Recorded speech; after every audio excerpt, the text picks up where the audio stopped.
Hi, I'm Ken Lebo, and today I want to share my experience getting the COVID vaccine and also provide a message to those who may be on the fence about getting vaccinated against the coronavirus.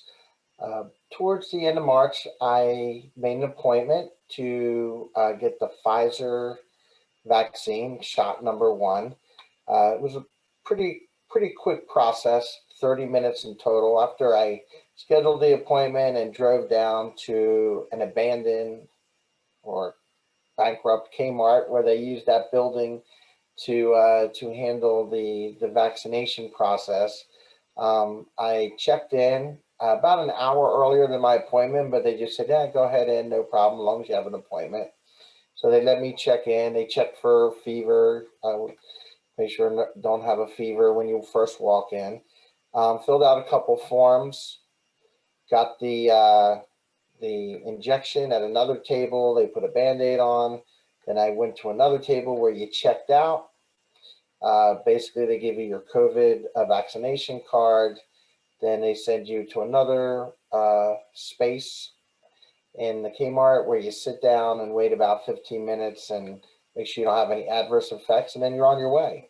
Like I said, it was in and out in less than 30 minutes. It was a pretty quick process. Now, what happened next was any side effects. Well, that evening my arm got sore, and the next day I got a little bit feverish for a couple hours or something, but after taking some Tylenol, ibuprofen, and spending my second night, by that next morning, I was completely fine, didn't feel anything. So when I went for my second shot, which they say sometimes the side effects are more intense, I actually had the opposite effect. I went in, same process as the first shot, same place, exactly 3 weeks later, as indicated in my appointment card.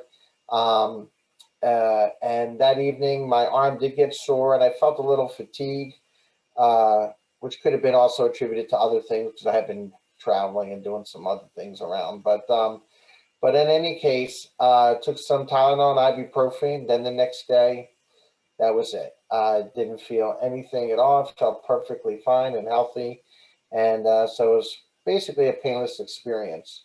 For me, it's kind of a sense of freedom because I have some underlying medical conditions. And if I did catch coronavirus, there's a high probability I would be hospitalized and, God forbid, one of those fatal statistics because of my age and some medical stuff.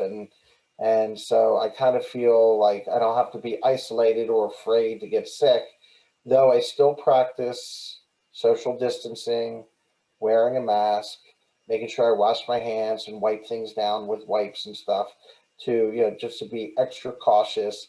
But the fact is that I don't have to worry as much as I was about getting seriously ill, and freedom to travel. I hadn't seen my daughter in over 15 months because of coronavirus. She lives in Arizona. I live in North Carolina. So we finally got to travel and visit her. You probably saw some photos online this past week, and we were so excited to see her.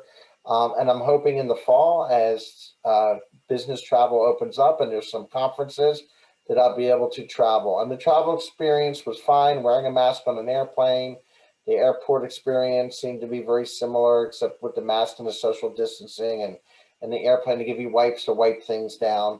But I'll tell you, and even if they say the vaccine is only effective for 12 months and they say you need to get a booster shot or another shot next year, I'd be very happy to do so, as long as it keeps me free, flowing, seeing my family, being able to work, and not be at high risk of getting seriously ill.